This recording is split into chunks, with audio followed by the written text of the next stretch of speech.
How you doing, everybody? FreedomAndForgiven here. Want to introduce you to someone. This bird is Mango. She's a Goffin Cockatoo. Forgive me, the lighting's kind of crappy. You can notice she's kind of fuzzy. She doesn't have any feathers. She's got a couple little tail feathers, and she's got some feathers on her head. Mango came to us. Here, just a little. Mango came to us. About a year and a half ago. She is what they call a plucker. She doesn't actually pluck per se. She twists her feathers until they snap off. She doesn't even have wing feathers. Can you show me your little chicken wing? Can you show me your little chicken wing? Can you see this? See? Yeah. She's just got little chicken wings that look like little chicken wings. She doesn't have feathers on them. She is a sweetheart. She is kind of nervous, but if you sing to her, she's your best friend. She starts dancing and jumping around. She is, we had her a year and a half together, so she's almost 10. Now, those who don't know, a lot of birds, most birds are rehomed an average of 3 times in their life. It's very hard because birds stay in flocks for life, so changing homes like that is very, very hard on them. We do know Mango came to us when she was 8, which, like I said, a year and a half ago, she's almost 10. And in those 4 years, from the time she was 4 to 8, she'd been in 8 different homes. One of them had a special needs boy who wasn't supervised and caused a lot of issues. She'll probably never have feathers again. She's destroyed all the follicles. We were fostering her, and we ended up keeping her. She needs a very special home. She takes medication. She actually takes Prozac for birds to help her out.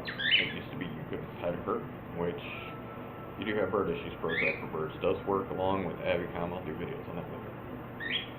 But she freaks out. She'll be nice 1 minute and then snap at you. She's scared of a lot of different things. Like I said, she takes special care. You have to be careful with her because without having feathers, they, just that a little more, get better. Without feathers, they really don't have any balance. Yeah, she likes that. So, well, it's very important. You're dealing with something with the intelligence of a 2 to 3-year-old. They have the same emotions, they have comprehension, they have memory. It's literally a child that never grows up. So when they're traumatized, passed home to home, all that stuff, it's like doing it to a small child. And we know how that screws up kids. You gotta say hi, Mango? So she does give kisses at times. Can you kisses? She's giving kisses. Let's see if we can get him. Yeah. So, she doesn't talk a whole lot. She doesn't make a lot of noise. She's been very traumatized. We'll go hide in corners. So, but that's why it's important to take care of them. Yeah, you give them kisses. These creatures, a Goffin Cockatoo will live 85 years. And a lot of birds will easily outlive their owners. But they're living creatures, you see people adamant about dogs and everything else, but you don't hear much about birds. People are mistaken, just stick them in a cage and think that's all they need. They need a lot more. They need social interaction, attention, love, being talked to. It's quite a task. I love our birds. I love every single one of them. They're my best friends. I got my best friend Josh. Don't be offended, Josh. I got my best friend, and then I got my birds that are my best friends. So let me say, what about your wife? My wife's my life partner. My partner in life. She is my other half. She's more than a best friend. She's half of me.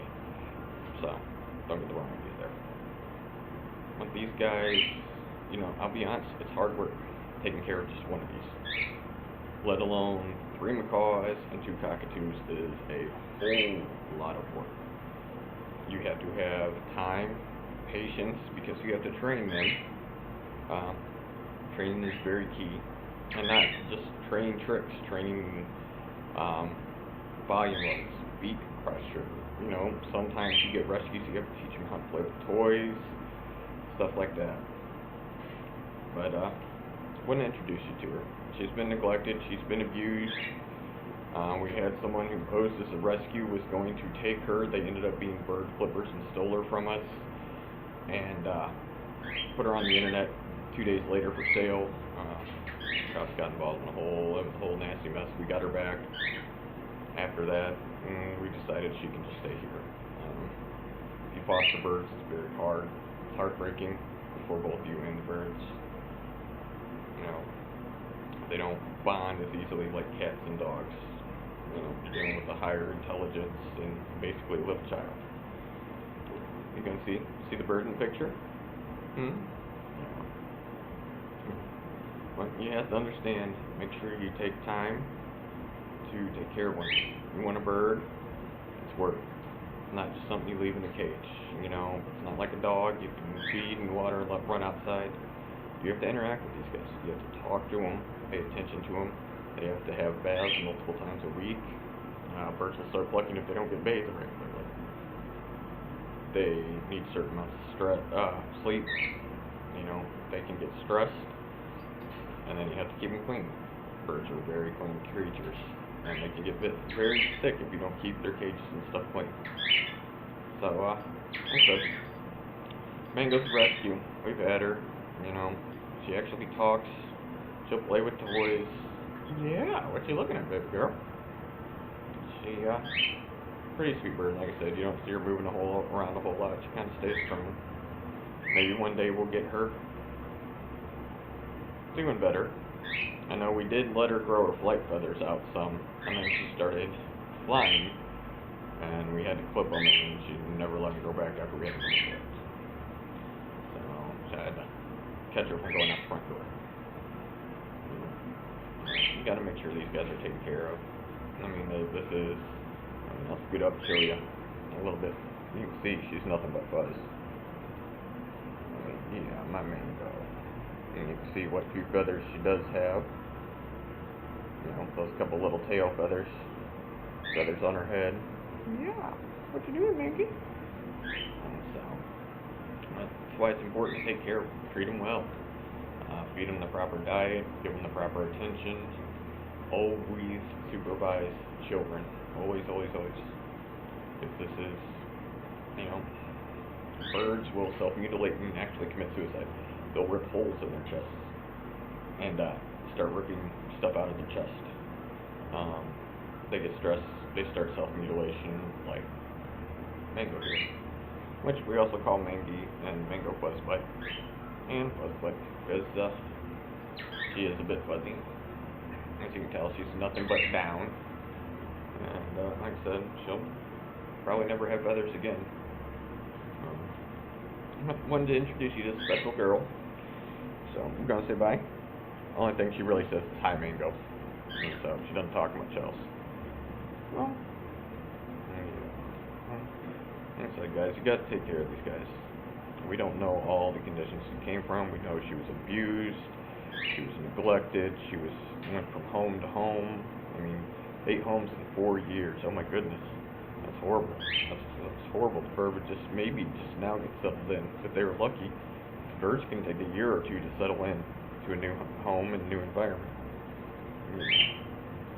Oh, if you're gonna get one, make sure you take care of it, folks. You're dealing with a living, breathing creature. It's like with all animals. Take care of them. And I'm partial to birds. So just take care of them, respect them. Understand you're dealing. You need to treat them like a child. You got to teach them rules. You got to train them. Give them bedtimes, all that stuff. You have to keep them entertained. They really like cartoons.